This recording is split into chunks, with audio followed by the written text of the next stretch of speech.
Welcome to our entrepreneurship panel, and this is called The Den. So before we get started with the questions that we have, we would just like to ask all of our lovely panelists to give a brief intro about them and what they do. So we can get started. Sure, well, maybe I'll start. My name is Candace, and I'm the founder and formulator of Pure Anada Cosmetics, which is a line of makeup and skincare made in Manitoba. So we're often told that's kind of an unlikely place to find a beauty brand, but that's where we are. And I'm also the mom of 5 children, 4 are biological, one's adopted. And yeah, I just love life on my acreage. I'm dabbling a bit with growing my own food. That's been my hobby this last year. And so between business and motherhood, that's what I do.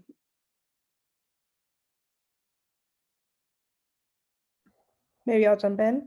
So nice to meet you, Candace, and everyone here. Thank you so much. I'm excited to be on this panel. My name is Lindsay-Noel. I'm the founder and CEO of Cup of Tea Luxury Loose Leaf Teas. We are a D2C brand that is 2 and 4 months old. We've had recent success with being on Oprah's Favorite Things list, and excited to bring my perspectives to the panel. Especially being someone who is a woman of color, female, and also in a wheelchair. So excited to be here in this space and talk to all of you. Okay, my name is Leila Keshavjee, and I'm the founder of Happy Pops, an all-natural real fruit frozen treat. I was on the season premiere of season 13 of Dragon's Den. Awesome. Thank you so much for introducing yourself. So we can start off with the first question. What sparked your idea for your business, and how did you know that this idea was the one? So anybody can start. Okay, I can start again. Sorry. Yeah, actually, my story is a bit different in that way that I never actually intended to start a business per se. I had a hobby that was just designed to kind of help with my trouble skin, creating foundations and such. And I began sharing some of the products I was making at local craft sales. Eventually, retailers wanted to carry it. So I felt like almost like an accidental entrepreneur in a way. And it took several years for me to finally feel like this is the one, this is the thing. Because for the first little while, I almost felt like a kid playing store, like pretending like I knew what I was doing when I really didn't. And only the last little while, it's kind of hit us that, oh, this is for real. This is an actual business. And it was a long time ago too, but so I never set out to it, yeah, specifically. So I bet you my story's a bit different than the others, but that's how Pure Anada came to be. Yeah. I definitely didn't plan on being an entrepreneur, so I kind of feel you, Candace. I went to school for radio and television arts, so very much thought that I'd be like an entertainment reporter or something along those lines. But when I had my podcast, I wanted a sponsor, and it's called Tea Time with Tay, and I would interview people over tea. And when I couldn't get a sponsor and reached out to several of the big guys in the field, I decided to create my own tea. And in going down that venture to create one tea, I decided to be a little overambitious and create 5. And that turned into maybe I should just have a name for this and call it a business. And very much so started as a hobby business, selling, 1 to 2 every 2 to 3 days, and eventually gaining traction and becoming Cup of Tea Incorporated. So that was my journey to entrepreneurship. I was studying kinesiology at U of T, and I thought I wanted to do sports medicine for my recent arthritis. And I had a master's lined up, and something just didn't feel right. And I thought, I wrote my MCAT. I'm going to wait a little bit. I saw some popsicle equipment on Keshavjee, and I thought, hey, why not start healthy, all natural popsicles based on what I was learning in school? And a summer project has turned into like a 5-year project, and we're almost 5 years into this and still loving it. Awesome. Thank you, ladies. So my name's Sarah, and I'm also going to be moderating this panel. Just moving on to the second question. What has been the most challenging aspect of your journey as an entrepreneur, and what kind of roadblocks did you encounter that helped shape your path? Yeah, okay, I'll maybe answer that one first, I guess. The most challenging aspect about running a business has been the most surprising for me. And that is not so much that there was one particular challenge that I had to surmount, but just the volume of challenges that happen on a daily basis. Sometimes people ask me, Candace, what is your role in the company now? Because we've delegated, some of the more specific roles in our company. And so they wonder, well, what do you do now, Candace? And I feel like I spend most of my day solving problems. And it's just in an effort to grow the business. And there's always something, whether it's, supply chain issues or people problems, because that's life, or growing out of our space. And how are we going to produce the next order? We don't have space for that. So there's always a challenge. And it's not like, yeah, one big one. It's just something to get prepared for as an entrepreneur, is that there's going to be daily problems to solve. It's never ends. So, yeah. I don't know if we're doing an order thing, but I'll just kind of continue on that train. Uh, championing what Candace says, I feel like I'm putting out wildfires at every single moment. I think also a lot of that comes down to the fact that business is not my wheelhouse. And I'm very honest about my journey, where I am learning as I go. I have been on conversations with our manufacturers overseas, and they're like, what's your MOQ? And I am Googling what does MOQ mean while I'm talking to them. But I think it just kind of proves that you don't have to necessarily have all the knowledge to be able to figure it out and go and, figure it out as you go. And I think a lot of the time we gloss over that fact and just make it seem like, oh, you just come in with a wealth of knowledge and everything's going to make sense all at once, but it really doesn't. I can, wow, I just spaced again. Can someone repeat the question one more time? Because I feel like I got a little off it. Yeah, I can repeat it. So it says, what has been the most challenging aspect of your journey as an entrepreneur? And then what kind of roadblocks did you encounter that helped shape your path? Perfect. And I also have experienced a lot of challenges. Just, I think for me, it's been balancing my personal life as well as my business life, because I have a lot of physical needs being in a chair. And so it was kind of like, how do I balance taking care of my health while also running a business, which is like a full-time constant needy thing, while I am also a physically dependent person. So I kind of had to just be honest about my time and what works for me. For instance, I'm not an entrepreneur who gets up at 5 o'clock in the morning, because one, my nurses aren't here to get me up. Two, I just hate mornings. And so I think when I was first entering, I'm like, this is never going to be me, because you hear these entrepreneurs who, I start my day at 4 a.m. and I go for a run and I do yoga and I meditate. And I'm like, okay, I get up at 11, and I'm just going to be honest about that. And do I work really hard between 11 and 5 when I know other people are in business? Yeah. But then I also am staying up till 2 a.m. because that's how I work. So I think just being honest about what's going to work for you is super important. And just for me, it was getting over myself in order to break down that roadblock.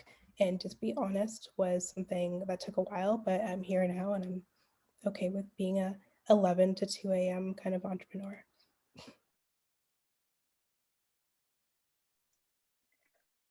I mean, I would agree with what both of them said. There's constantly roadblocks. An entrepreneur, you can't be an entrepreneur if you're one who can't if you can't persevere through all the challenges. I mean, for example, there's some grocery stores who's turned us down 3 years ago, and I just found out this week we're getting into one of them, and it's been like, it's frustrating. I'm like, yes, am I upset after the first? It's heartbreaking to hear no. You hear no, gets easier, but you kind of have to keep trying and get back up on your feet. And stuff, so much happens in terms of packaging and manufacturing, and there's constantly shit happening, and it's just a question of like, but I do believe in celebrating the small wins, so that we'll celebrate our biggest sales day or our highest manufacturing day, or like every online order is exciting because, you know, we're growing. And so then those little setbacks don't feel as bad because you feel like you're celebrating the small wins, and you kind of to get up and learn from where things are going wrong. Awesome. That's great to hear like a piece of everyone's insight. So that's really great. The next question we have for all of you is what is one experience in your journey as an entrepreneur that has significantly impacted your growth and success of your business? And how did this experience come about? All right. I honestly can't say, just like the challenge thing, I couldn't really pinpoint one particular incident that really propelled the growth of our company. I started my hobby about 15 years ago, and it was really just a slow and steady growth over the years. Like there was little things that kind of helped to bump it up, but it's that slow, steady growth. And I've kind of made it my mission to focus on always getting better, not bigger. So by this, I mean, like I would focus on, you know, improving our processes, finding better suppliers, building a really stellar team. And then what just kind of naturally happens is as you're getting better, the natural consequence is you get bigger. So yeah, that's how I think we've just sort of come through all those challenges, always striving to get better and better. And it really wasn't one thing, but I have to say too, when I first started out, I thought it would be one big thing. I thought it would be one big connection that would just suddenly propel us into everybody's going to know about Pure Anada now. Or I remember going to my first trade show in Toronto, actually. And I just looked at the volume of people that would go to the trade show, and I just assumed, oh, surely we'll connect with like 100 retailers who will bring in our line. I just assumed, you know, everybody would want it. And I came home and 2 retailers signed on with us. That was it. And so that wasn't the big thing either. But the interesting thing about those 2 retailers, they had connections that over the years, like over the course of 5-10 years, helped gain more exposure for us down the road. So it's just all the little things put together for us anyway that made it to what it is now. I guess I have a little bit of a different journey. So for me, making the Oprah's favorite things list was kind of like the massive uh, change for the business. At the beginning of 2020, I was really prepared to shut down my business. And you know, luckily my mom told me to hold on for a few months and figure it out. Then COVID hit, and I was like, hoo, this is gonna be a really great out because everybody's business is going under, and so if mine goes under too, no one will know. But you know, we actually saw a shift of people wanting to order home, so that picked up business for us. And then in July, Oprah's team reached out, and then that turned into a few months of doing testing and product, and eventually being on her favorite things list, which launched in November. Since then, I mean, she's like a golden stamp of approval. So now whenever I go into different rooms, I can be like, you know, well, Oprah likes us, so maybe you should too. And I feel no ways about, you know, using that as leverage. And other companies have reached out to us naturally because she does come with such a reputation. So we've now are entering into big box brands and stores for the first time. So that's a little bit scary for us because we've always been D2C, but like we'll be in Indigo starting in May, and a few other brands stores that I can't really speak on. And so because of contracts, but that has helped to grow the business. But before her, we also got a really big contract with Airbnb luxury retreats. So for me, that was like something where I'm like, okay, we're doing something right. Even though sales weren't overly consistent with direct to consumer at the time, knowing that certain spaces and corporate people were trusting us meant that maybe the traction isn't here yet, but we're doing something right if they feel comfortable working with us. I think as an entrepreneur, you always have to go through that.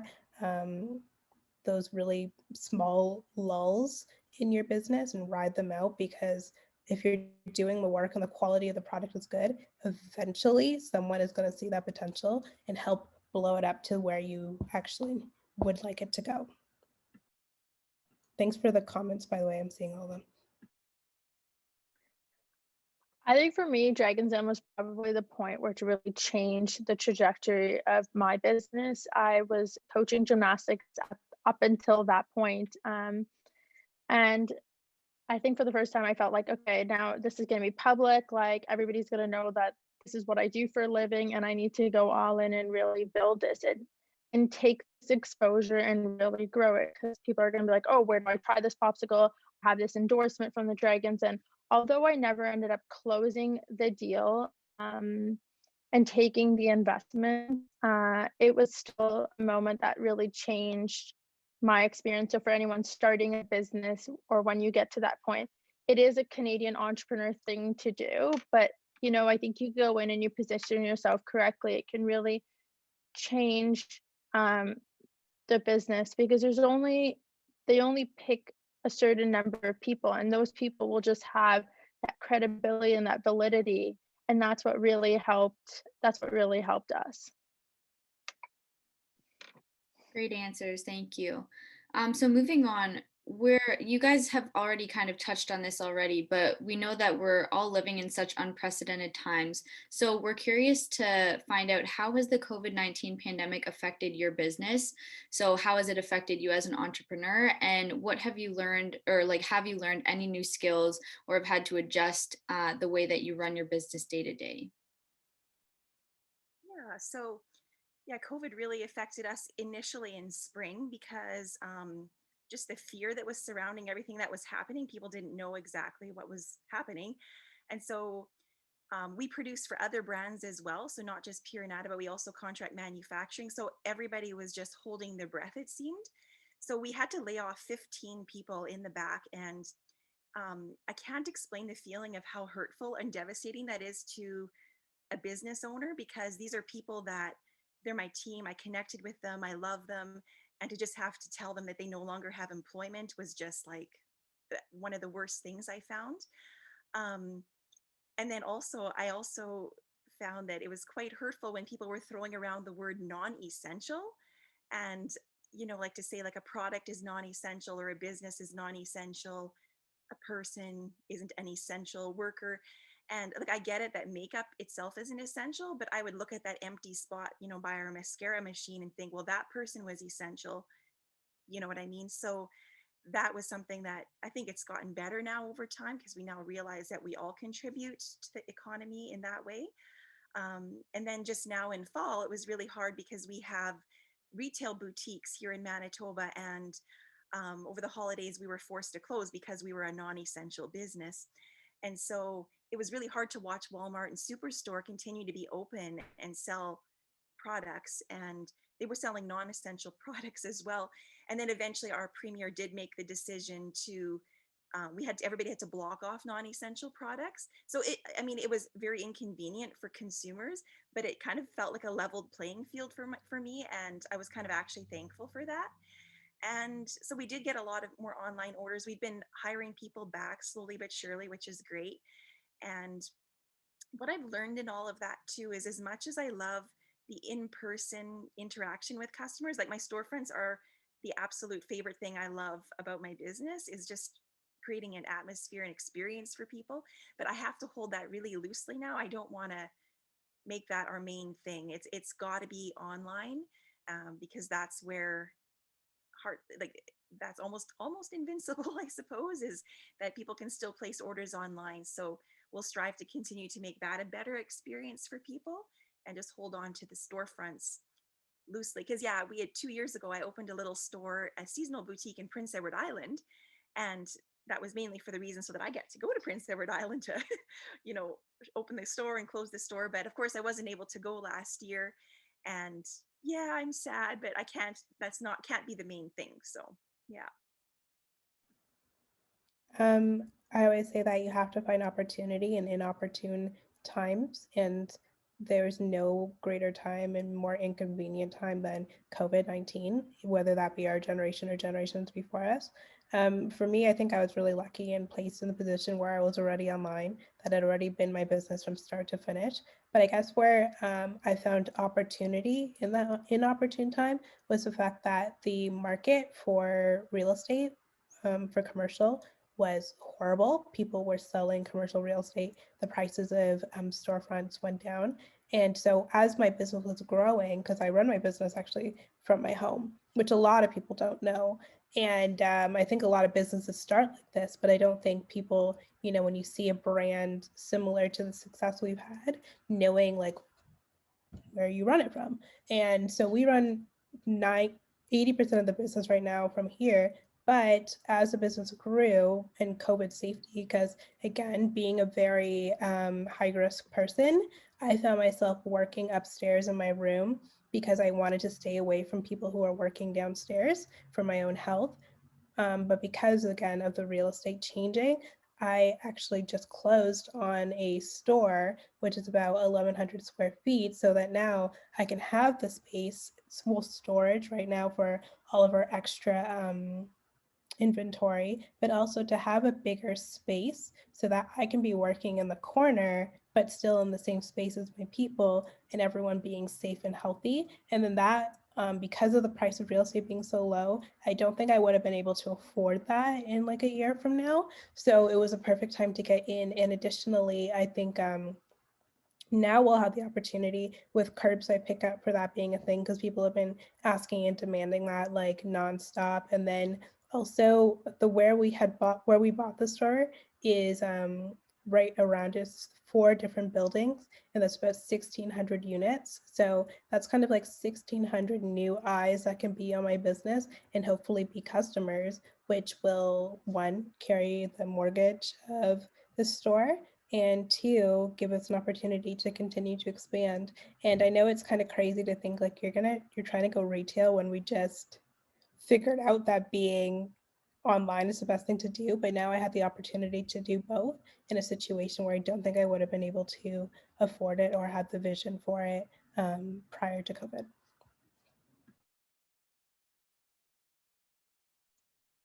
So for us, we were doing primarily catering and events. And then when COVID hit, we lost 70% of our revenue because schools were closed, gyms were closed, cafes were closed, and are still closed. So we started selling direct to consumer, and it's grown significantly. So for us, it's been another revenue stream. And someone told me once early on in the pandemic, if you find another revenue stream now, you always have that revenue stream post COVID. So like, sure, things have grown for us in grocery and e-commerce, but we know that once events and catering return, we'll have all of that back to some degree. It may not be like 20,000 people at a venue, but it'll come eventually. So for us, it was an opportunity to kind of test out and basically start an e-commerce store, which is like a whole new experience. Awesome. Thank you so much for all your insight. We're going to ask the next question now. So if there was one piece of advice that you could give to an aspiring entrepreneur, what would that be? Yeah, so I thought about that one, and there's all kinds of tidbits I guess you could share, but that quote that says, if you find something you love to do, you'll never have to work a day in your life. Well, that's actually not my advice. I disagree with that statement, actually. Because what I find is that entrepreneurs, they're often building on something that they're really passionate about. So they just think that enthusiasm they have for their product or service is just going to be that high that keeps them going. And then all of a sudden I find plenty of them are blindsided because suddenly they start to experience those challenges, and suddenly it's not fun anymore and it feels like work, and they start to doubt, maybe this isn't my calling, this isn't what I thought it would be, etc. So yeah, my advice is just to expect that to happen. It's fun. There's lots of great aspects of the whole thing, but it will feel like work. The rubber is going to meet the road, and just to keep going in spite of that, because that is very normal. That's good advice. My advice would be that it's so hard. I don't ever like to sugarcoat anything for anyone. It's like the hardest thing I've ever done, and probably the hardest thing I'll ever do. I think there's this misconception, when you tell people you're an entrepreneur, that the first thing I'm sure Candace and Leila have heard so many times, like, oh, that's so great, you get to make your own hours and you don't have to be anybody, come and report to anyone. But when you think about that, you make your own hours, but you're working 10 times harder than you would for a company. And two, when you work for a company, if you screw up or something, there's always someone to replace you. But with your business, if you screw up, like you're the end all tell all, especially at the beginning. So there's so much pressure to be on top of everything. And if I will say I'm a little bit different from Candace. Like if you don't like what you're doing, then you're literally putting 10 times more work into something that you could do 10 times less work and work for someone else. So for me, I have to love tea. I have to love my branding and experience, because I could not imagine working this hard for something I don't absolutely love every single day. And I really love tea. So I feel really happy to do what I'm doing, but it's the hardest thing I've ever done. I would say fail fast and get a minimum viable product out there as quickly as you can if you're interested in starting a business. I think oftentimes people wait. There's this idea of wanting to be perfect, but I mean, you don't have to be perfect. Prove the concept first, and then you can keep iterating. I mean, for example, when we launched, we had no printed packaging, we had no printed sticks. It was literally looked like it was homemade, but we made sure that people like the taste of the product, because you can always change things, but oftentimes people are so focused on packaging and the little things that, yes, are important, but you could end up spending so much money. So you actually don't need as much. Some businesses don't actually need as much money as people think they do. It's just how you choose, but get it out there, get feedback, listen to the customers, figure out who's buying, and then from there you can evolve and really just hit the gas and go. Thank you. Those are all great pieces of advice. We're going to move on to our last question for like the moderated Q&A part, and then we're going to open the floor to the audience after this.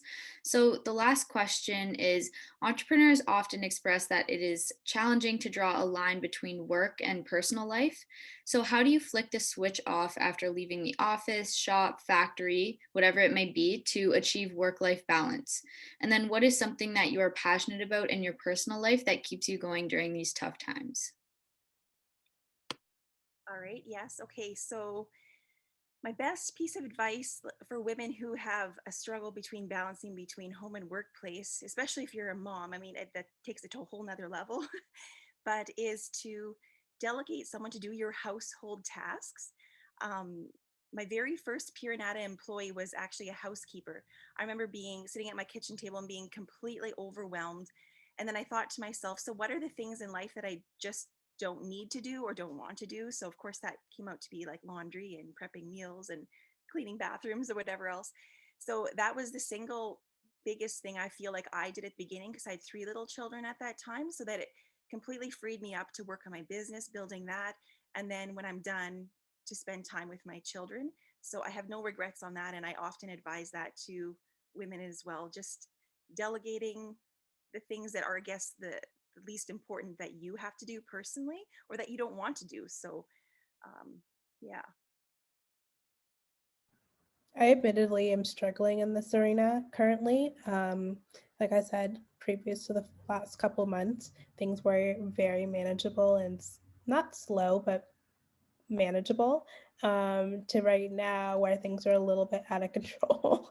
And I am struggling because our business has grown so much, especially in the last 6 months, but I can't really expand my staff because we're in COVID.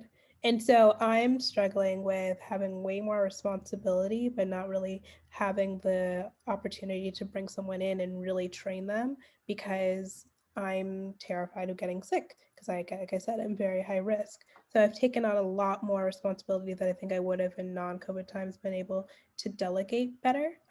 Right now, I'm trying to find little things at my end of my day that kind of take me into a creative mindset. I'm a big writer. Writing has always been a part of my life, especially after my accident. And then beyond that, I really do love learning, but not necessarily in structured environments. So I have been doing Spanish lessons in the evenings. So I think it's like finding something that is really far removed from your business is so important for your mental health.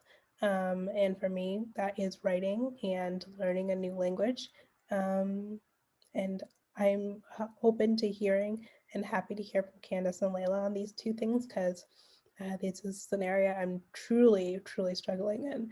So yeah, Leila, like lay it on us. Well, I think even when I was it's always hard. And I think the same thing when you're in school and trying to balance jobs, or there's always so much you can do, whether it's more studying or more work. There's no end to what you can do. And I think trying to take one weekend day off is what I try to do. Sometimes I'll answer a couple of things here or there. Lately, I've actually been taking the weekend pretty much off for the most part, maybe just working like a half day. And I find like my weeks are a lot more productive. As what Candace says, when it's busy, I also get my food taken care of. Even though I live at home, I order prepped food. It's the little things that the like if you can spend your time on your business or on even just personal time, like reading a book or exercising or whatever. It's definitely important to do that. In terms of what I be doing, I'm actually doing a pastry course at George Brown. So I do that on Sunday mornings, and then I bake during the week. And it's actually been really good to just take a class that's like totally unrelated, and just like baking is just everybody feels good baking, everybody feels good enjoying a nice treat. And so that's what I've been doing, and I really like it. I'm Leila's friend, and I didn't even know that. That's amazing. That sounds so fun. Yeah, I like what Taylor said too. I forgot to answer that question too. Something that I've been enjoying this last year. Taylor mentioned like doing something for your mental health that's completely unrelated. And that, yeah, to me has been this little farming thing that I've been trying. I got little chicks in spring and now they're laying hens. And it's just so ridiculous how that makes me so happy. Like going out to feed them in the morning and they're happy to see me. And it's just so rewarding. And I mentioned it on Facebook one time there, and people were like, Candace, I can't believe all the things you've done and your hens are bringing you so much joy. I'm like, they are. It's just the simple things sometimes. Yeah.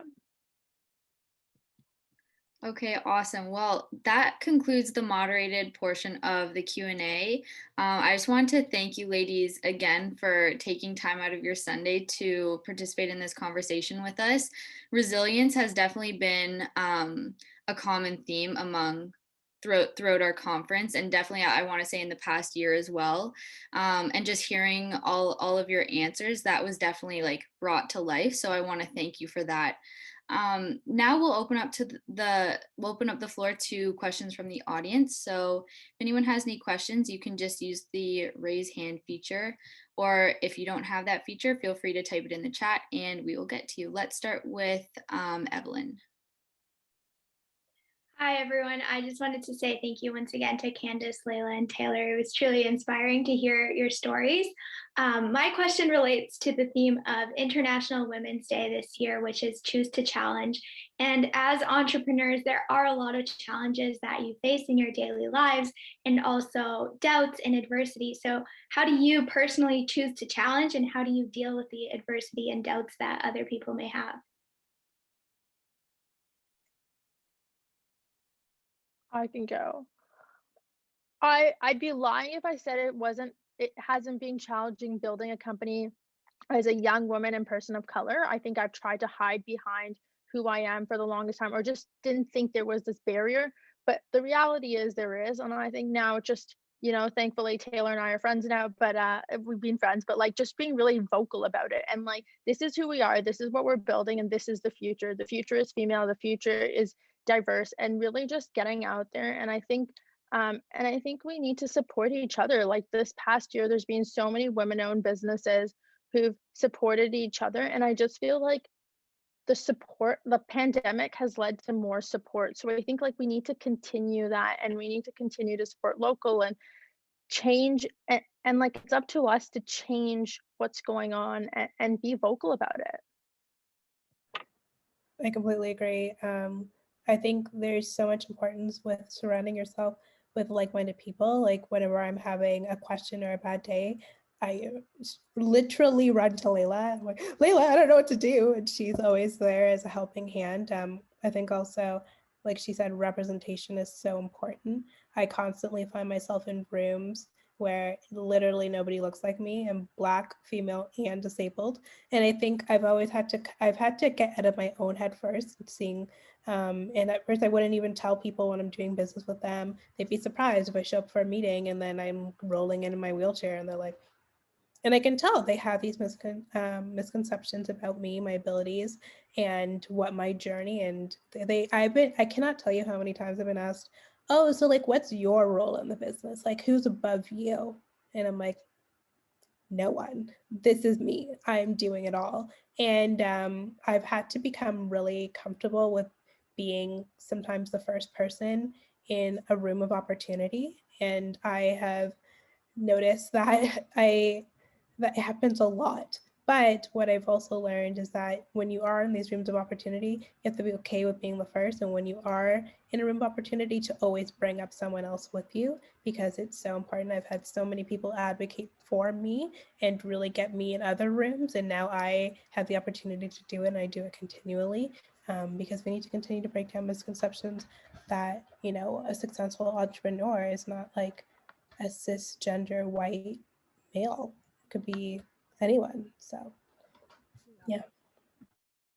No, that's really great. I find that in the beauty industry, there's maybe a little bit more support or advocacy for female entrepreneurs. So I haven't really felt that, I guess, pushback a bit against being female in particular. Um, like I said, I think it's just the industry I'm in, the beauty industry. So I'm sad that other people don't have that positive experience right now. But my doubts mostly come from, I think I keep pulling in the fact that I'm a mom here again. It's just more the doubts of if I'm down the right path, and if I'm wasting my time, if this is good for everybody involved in my life. But I think the key for me is self-coaching, whether I'm listen to podcasts, read books that help to motivate me, encourage me, and put me on that right path, and then just continually speak those things into your mind on a daily basis, so you don't forget like what your purpose is and the goals you have, etc. That's amazing. Thank you all for your answers. And I think, Taylor, going off of what you were saying, it really is important that empowered women empower women. And truly, the community and the support from fellow women is what builds all of us up. Yes, I agree. Thank you so much for all those insights. Next, I'm going to call off on Hafsa for her question. Sure, thanks. So first of all, thanks to all three of you. You guys have truly super inspiring stories which we can learn from. So it's really easy for us to say that, yeah, it might be just like we just need to start a business and it's going to be fine. But like usually we just get a product and we just get a service, but we really don't know what's going on at the back. And it's truly like really, it's interesting to see all of the perspectives you guys gave. So my question would be, can you tell me about some mistakes along the way that you did and how you overcame that? So like, I'm sure along the way there have been many challenges that you did talk about, but is there a specific time that you made a mistake and you thought that I have to work on fixing that? So is there an example that you could give? Basically, we all could learn from that. I can go first this time again too. A huge mistake that I've made in business, and I'm still making the same mistake, but somehow we're okay, and I'll explain why. But it's the fact that we are doing too much.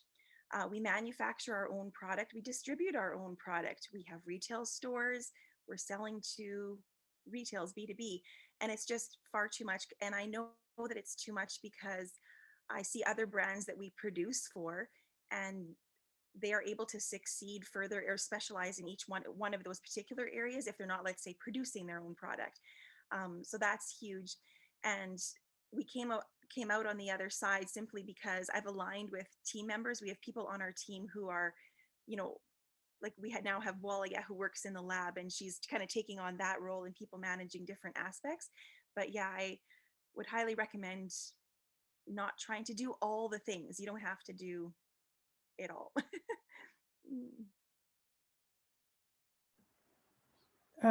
I have made so many mistakes. It's absolutely ridiculous to the point where it's a little bit careless. Again, not knowing anything that I was doing. One of those major mistakes was working with influencers. When I built out my master plan in my head, I was like, this is going to be so great. I'm going to work with influencers. And my whole idea at the time was they'll create a tea with us, then they'll market it back to their brand, and then that'll be good. And every quarter I can make a tea and have a new influencer. And in theory, it's a great idea. However, what I found was one, I did a collaboration with a brand, with a girl, and we made a tea, and everything was going okay. And when we signed on to do the second tea, you have to be so careful and also be comfortable with, ending contracts sometimes. Luckily, I had a legally binding contract, but what I found is when we went into the second contract, she started doing OnlyFans. And I am a very, sex positive person, but I had this like dilemma where she would be posting about RT, and then right after that would be like a promotion of nudity. And she is, has the autonomy to do whatever she wants. However, I had to make the really tough call, like, is this how I want to position my brand? Because my brand is I would say an upscale, modern, but also family friendly brand. And so having to have that really tough conversation, and she wasn't happy about it, but you have to be very careful about your brand, because I had to end that contract. And then a few months later, we got a knock on the door from Oprah. And I can guarantee you that if we still had her on, it wouldn't have happened that way. And I might not have ever known about the opportunity with Oprah because they would have never reached out. But I think sometimes you have to be okay with making really tough calls and decisions in order to protect your brand for the long term. And that's something that was a really hard decision and a big lesson for me to learn. Additionally, continuing with influencers, not because of numbers, means that it's going to turn into actionable profit. I have paid someone $4,000 one time to promote the brand, and it resulted in 0 sales. And then in turn, I have given product for free to influencers with like 1,000 followers who have brought me and generated me thousands of dollars of sales. So it's all about people who really care about your brand, connect with your brand. Those 2 girls I'm thinking about specifically, who were smaller influencers, they absolutely love the brand. They are now my friends. They promote it naturally all the time, and their family and friends trust them and have created sales, and they have created content. So it's kind of like those win-wins, really just being smart about your money and not being careless like I used to be. And then it'll, eventually work out. So yeah. I think to add on to what has already been said, I think you gotta go. I think, I've turned down like stores and retailers to just really just align with my vision. And sometimes there'll be things like, and it's hard to know where you're headed, but kind of keeping your eye on where you see your brand, I think is important. To add to what Taylor says, I mean, sometimes there's, make sure you have contracts for certain things and turn that down. And in terms of, I think we could have got our brand out a little earlier, like just being more active on like social media and stuff too. I think it's like definitely the longer you wait, the harder the algorithm it seems to be getting. So I think like for us, I think we should have hired someone sooner to take on that. And that goes with saying, like, if you're not good at social media, like get someone to do that, even if it's part-time, a few hours a week, because your brand needs to be relevant. And if it's not you that's going to make it relevant, someone needs to make it relevant. So I think like I was so caught up in trying to do it all, manufacture, social media, emails, everything, that there was pieces getting left behind. For sure. Thank you so much. Okay, and I'm going to call on Jen for the next question. Hello, everyone. Thank you so much for such a great panel. I've actually gone through all of your Instagrams and they look absolutely incredible, super stylish. I love it. My question is, how were you able to start up your business? Like, what were the first steps? Like, because I hear not all of you had, business background. So what was the first step for you to figuring out your business plan, figuring out who's going to do your accounting, like how are you going to report your taxes, how are you going to promote your brand, how are you going to, you know, figure out the distribution, figure out the manufacturing, those kind of things that you were not an expert in. Then how did you figure it out before you started building your team, and how did you pick the right people to do these things? Just like how did you, like, you know, plant the seed for all of your business, for your business to start up, basically? Okay, I'll start, not because I think I have the best answer for this, but just because, yeah, do you guys have 4-H clubs in Toronto? I don't even know if that's a thing there, but it's definitely a prairie thing where their motto is learn to do by doing.